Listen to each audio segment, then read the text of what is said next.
श्री सत्यनारायण पूजा विधान। पूजन के पूर्व यजमान सपत्नीक ब्रह्म मुहूर्त में उठकर स्नान कर पूजन हेतु उपयुक्त शुद्ध वस्त्र धारण करें। यजमान और पुरोहित पूर्व अथवा उत्तर दिशा की ओर मुख कर पूजन करें और भगवान श्री सत्यनारायण की कथा श्रद्धा पूर्वक श्रवण करें। पूजन आरंभ करने के लिए यजमान अपने दाएं हाथ की हथेली में शुद्ध जल लें और दाहिने हाथ से अंगूठा, अनामिका और मध्यमा को जोड़ मृग मुद्रा बना बाएं हाथ का जल अपने ऊपर छिड़कें और ध्यान पूर्वक पवित्र अवस्था में पूजा प्रारंभ करें। आइए हम सभी प्रेम पूर्वक श्रद्धा और भक्ति के साथ भगवान विष्णु का ध्यान कर प्रथम अध्याय की कथा प्रारंभ करें। शांताकारं भुजगशयनं पद्मनाभं सुरेशं विश्वाधारं गगनसदृशं मेघवर्णं शुभांगं लक्ष्मीकान्तं कमलनयनं योगविरध्यानगम्यं वन्दे विष्णुं भवभयहरं सर्वलोकैकनाथम्।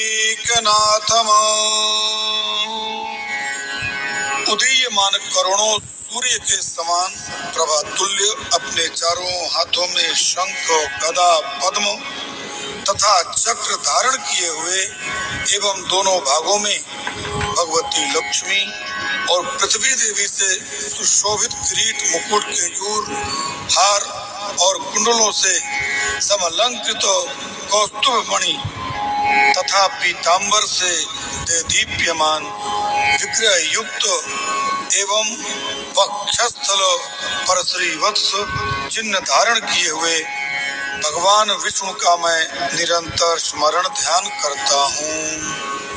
व्यास जी बोले, एक समय नैमिषारण्य तीर्थ में शौनक आदि 88,000 ऋषि पुराण वेत्ता सुध जी से पूछने लगे, जिस व्रत अथवा तप से अपना अभीष्ट फल प्राप्त हो उसको हे महर्षि आप हमसे कहिए।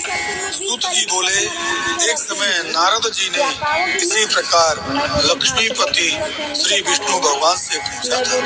विष्णु भगवान ने देवर्षि नारद जी से इस प्रकार कहा, उसे तुम मन लगा कर। एक समय नारद जी ने दूसरों की भलाई करने की इच्छा से अनेक लोकों में घूमते हुए मृत्यु लोक में आगमन किया।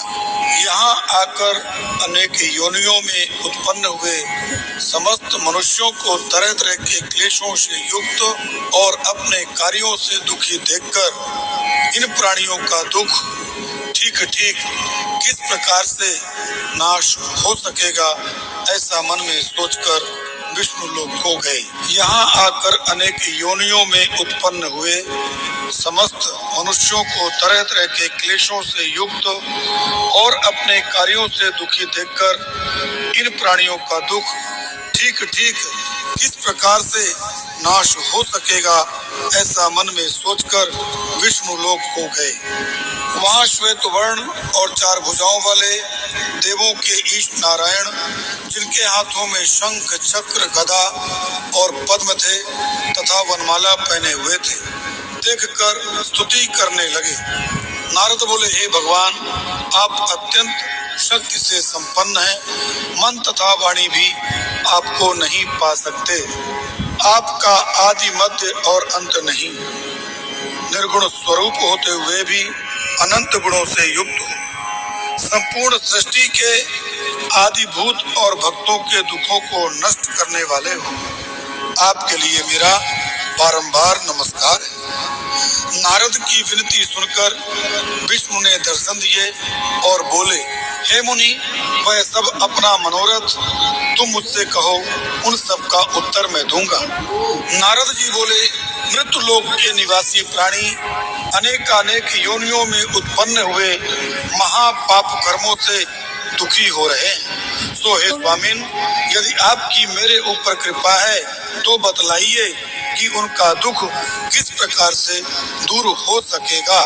श्री भगवान ने कहा, हे पुत्र, तुमने संसार के ऊपर कृपा करने की इच्छा से बहुत ही उत्तम बात पूछी है। जिस उपाय के करने से प्राणी मोह से मुक्त हो जाते हैं उसे सुनो, मैं तुमसे कहता हूँ। बहुत पुण्य प्रदान करने वाला और स्वर्ग एवं मृत्यु लोक में परम दुर्लभ व्रत है। तुम्हारे स्नेह से मैं उस व्रत को कहता हूँ। श्री सत्यनारायण के व्रत को भली भांति विधि पूर्वक करने से प्राणी शीघ्र ही सुख को भोगता है और परलोक में मोक्ष को प्राप्त करता है। भगवान के ऐसे वचन सुन नारद ऋषि बोले, हे भगवान, उस व्रत का क्या फल है, क्या विधान है एवं उस व्रत को किसने किया है तथा वह व्रत कौन से दिन करना चाहिए, यह विस्तार पूर्वक कहिए। श्री भगवान बोले, यह दुख और शोकादि को शांत करने वाला, धन और धान्य को बढ़ाने वाला तथा सौभाग्य और संतान को देने वाला और सर्वत्र विजय को देने वाला है। और जिस किसी दिन मनुष्य भक्ति श्रद्धा से युक्त हो, उसी दिन संध्या के समय सत्यनारायण भगवान की पूजा करें, ब्राह्मण और बंधु सहित धर्म में तत्पर हो, नैवेद्य पक्की मिठाई और सवाया प्रसाद भक्ति से अर्पण करें। केले की फली, घी, दूध, गेहूं का चूर्ण अथवा गेहूं के चूर्ण के अभाव में साठी चावल का चूर्ण पूरा अथवा गुड़ ही लेना चाहिए, परंतु संपूर्ण प्रसाद भक्ति भाव से इकट्ठा करके भगवान का भोग लगाएं। अपने बंधुओं सहित कथा श्रवण करके ब्राह्मणों को